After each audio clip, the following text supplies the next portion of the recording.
Tirani Keistimewaan. Bab 3, Anda tidak istimewa. Dari buku Sebuah Seni untuk Bersikap Bodoh Amat. Pendekatan yang waras demi menjalani hidup yang baik. Terjemahan dari buku berjudul The Subtle Art of Not Giving a Fuck oleh Mark Manson.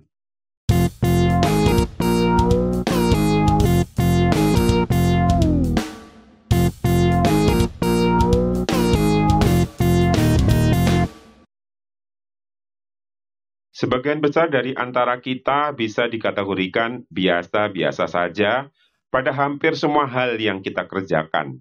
Bahkan meskipun Anda istimewa di satu hal, kemungkinan yang ada adalah bahwa Anda berada di tengah-tengah atau justru di bawah rata-rata pada hal lainnya. Seperti itulah kodrat kehidupan. Agar bisa benar-benar luar biasa pada suatu hal, Anda harus mendedikasikan waktu dan energi yang sedemikian besar terhadapnya. Dan karena kita semua memiliki waktu dan energi yang terbatas, hanya sedikit dari antara kita yang bisa menjadi istimewa di lebih dari satu bidang. Kita bisa kemudian mengatakan bahwa secara statistik, kecil kemungkinannya setiap orang akan menjadi seorang penampil yang luar biasa dalam semua area panggung kehidupan, atau bahkan dalam banyak bidang kehidupan mereka. Pelaku bisnis yang brilian seringkali gagal dalam kehidupan pribadi mereka. Para atlet yang luar biasa juga seringkali berpikiran dangkal dan berotak udang. Banyak selebritas yang kemungkinan tidak tahu adat, setali tiga uang dengan orang-orang yang menganga melihat mereka dan membuntuti setiap langkah mereka. Kita semua, sebagian besar, adalah orang-orang biasa saja. Namun hanya mereka yang ekstrim sajalah yang mendapat semua publisitas. Pada dasarnya, kita sudah tahu tentang hal ini, tetapi kita jarang memikirkannya dan atau membicarakannya, dan pastinya kita tidak pernah mendiskusikan mengapa hal ini bisa menjadi sebuah masalah. Mempunyai internet, Google, Facebook, YouTube, dan akses ke 500-an saluran televisi sungguh mengagumkan. Namun perhatian kita ada batasnya. Tidak mungkin kita dapat memproses gelombang pasang informasi yang menerjang kita setiap waktu. Karena itu, satu-satunya yang mampu menerobos dan menarik perhatian kita adalah potongan informasi yang benar-benar istimewa, sebesar 99,999%. Sepanjang hari, setiap hari, kita dibanjiri dengan hal-hal yang luar biasa, terbaik dari yang terbaik, terburuk dari yang terburuk, prestasi yang paling memukau, lelucon yang paling konyol, berita yang paling mengecewakan, ancaman yang paling menakutkan, non-stop. Hidup kita sekarang ini diisi dengan informasi dari sisi ekstrim kurva lonceng pengalaman manusia, karena dalam bisnis media, inilah yang menjadi pusat perhatian, dan pusat perhatian menghasilkan uang. Itulah alasan utamanya. Padahal mayoritas kehidupan berada di level tengah yang membosankan, kehidupan yang tidak istimewa, tapi biasa saja.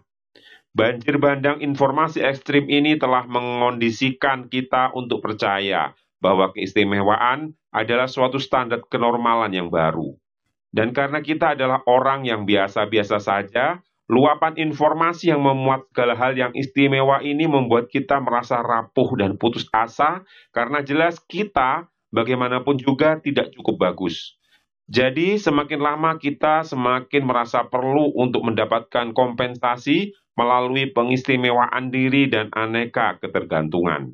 Kita menggunakan satu-satunya cara yang kita tahu benar, entah dengan mengistimewakan diri sendiri atau mengistimewakan orang lain. Beberapa di antara kita melakukannya dengan cara mengerjakan petuah-petuah cepat kaya, lainnya dengan melintasi samudra demi menyelamatkan bayi-bayi yang kelaparan di Afrika. Lainnya berusaha tampil menonjol di sekolah dan memenangkan setiap penghargaan. Lainnya dengan menembak di sekolah. Lainnya dengan melakukan seks dengan sembarang makhluk asal bisa bersuara dan bernapas. Inilah yang menyatukan budaya keistimewaan yang sedang berkembang seperti yang saya bicarakan sebelumnya. Angkatan yang lahir di era milenium sering disalahkan atas pergeseran budaya ini Namun itu sepertinya karena mereka adalah generasi yang paling terlibat dan terlihat. Kenyataannya, kecenderungan ke arah keistimewaan ini muncul hampir di semua komunitas. Dan saya yakin ini terhubung dengan keistimewaan yang didorong oleh media massa. Masalahnya adalah bahwa menjalannya teknologi dan pemasaran secara massal menghancurkan banyak harapan orang-orang terhadap diri mereka sendiri. Mengenang suatu keistimewaan membuat orang-orang merasa lebih buruk tentang diri mereka sendiri, membuat mereka merasa bahwa mereka harus menjadi lebih ekstrim, lebih radikal, dan lebih percaya diri agar bisa diperhatikan atau bisa diperhitungkan. Ketika saya masih muda, ketidaknyamanan seputar keintiman kian diperburuk dengan semua narasi tentang maskulinitas konyol yang disebarkan melalui budaya pop. Dan beberapa kisah tersebut masih beredar. Untuk menjadi seorang pria yang cool, Anda harus ikut party seperti bintang rock. Supaya dihormati, Anda harus digilai wanita-wanita. Seks adalah hal paling berharga yang harus dicapai oleh para pria, dan karena itu layak untuk mengorbankan apapun, termasuk martabat Anda sendiri, demi mendapatkannya. Gempuran omong kosong yang tidak realistis dari media ini menciptakan perasaan ketidaknyamanan dalam diri kita dengan terlampau sering menampilkan pada kita sebuah standar yang tidak masuk akal dan mustahil dihidupi. Kita tidak hanya akan merasa terpojok oleh masalah-masalah yang tidak dapat diselesaikan, kita juga merasa seperti pecundang karena dengan satu pencarian sederhana lewat Google saja, akan muncul ribuan orang tanpa problem yang kita miliki itu. Teknologi telah menyelesaikan masalah ekonomi di masa lalu dengan memberi kita masalah psikologis baru. Internet bukan hanya menjadi sumber informasi yang dapat diakses oleh siapa saja, ini juga menjadi sumber ketidaknyamanan, keraguan diri, dan rasa malu bagi siapa saja. Keyakinan bahwa kita semua ditakdirkan untuk menjadi sesuatu yang sungguh luar biasa telah menjadi bagian dari budaya yang kita anut sekarang ini.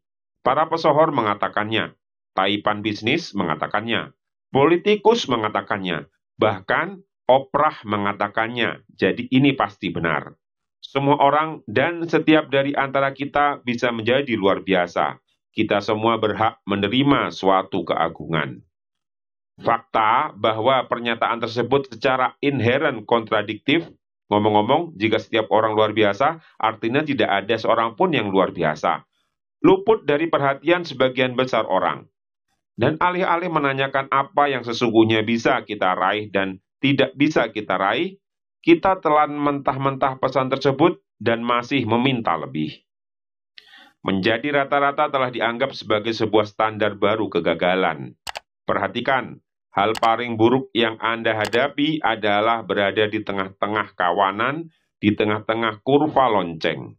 Saat standar kesuksesan suatu budaya adalah dengan menjadi luar biasa, maka akan lebih baik berada di sudut bawah kurva lonceng tersebut daripada di tengah, karena di sana minimal Anda masih dianggap istimewa dan berhak menerima perhatian.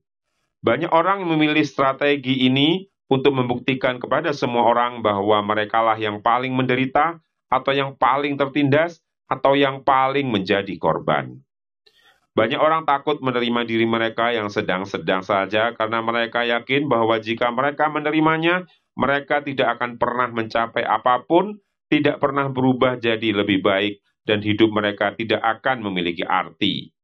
Pemikiran semacam ini berbahaya. Begitu Anda menerima premis bahwa suatu kehidupan akan berharga hanya jika benar-benar penting dan benar, maka pada dasarnya Anda menerima fakta bahwa sebagian besar populasi manusia, termasuk Anda, payah dan tidak berharga. Dan pola pikir ini dapat dengan cepat berubah menjadi bencana, baik bagi Anda sendiri dan orang lain. Segelintir orang yang berhasil menjadi unggul di suatu bidang meraih posisi tersebut bukan karena mereka meyakini diri mereka istimewa. Sebaliknya, mereka menjadi luar biasa karena mereka terobsesi dengan perbaikan. Dan obsesi ini berasal dari keyakinan yang tidak pernah salah bahwa mereka dalam kenyataannya sama sekali tidak istimewa. Ini adalah anti-istimewa. Orang-orang yang hebat dalam suatu hal menjadi hebat karena mereka mengerti bahwa mereka belum benar-benar luar biasa, mereka biasa saja, masuk golongan rata-rata, dan bahwasanya mereka bisa menjadi jauh lebih baik. Segala nasihat tentang setiap orang bisa menjadi luar biasa dan meraih kesuksesan besar, pada dasarnya hanyalah menyenangkan ego Anda. Ini adalah sebuah pesan yang membuat Anda merasa enak dan lega, namun pada kenyataannya ini ibarat kalori yang membuat Anda secara emosional gemuk dan membengkak, seperti Big Mac untuk jiwa Anda dan benak Anda. Tiket untuk meraih kesehatan emosional sama halnya dengan kesehatan fisik, datang dari sayuran-sayuran yang Anda makan, yaitu menerima kebenaran hidup yang hambar dan biasa. Kebenaran seperti tindakan Anda sebenarnya tidak berarti banyak dalam keseluruhan perjalanan sejarah, dan sebagian besar hidup Anda akan berjalan membosankan dan tidak berharga, dan itu wajar. Resep sayuran ini akan terasa pahit awalnya, sangat tidak enak. Anda akan berusaha menghindarinya. Namun sekali tercerna, tubuh Anda akan terbangun dengan perasaan lebih kokoh dan lebih hidup. Setelah itu, tekanan yang sebelumnya Anda rasakan akan berubah menjadi sesuatu yang luar biasa, menjadi hal besar berikutnya akan menopang Anda untuk berdiri tegak. Tekanan dan kecemasan karena selalu merasa tidak cukup dan terus-menerus perlu membuktikan kepada diri Anda sendiri akan menghilang.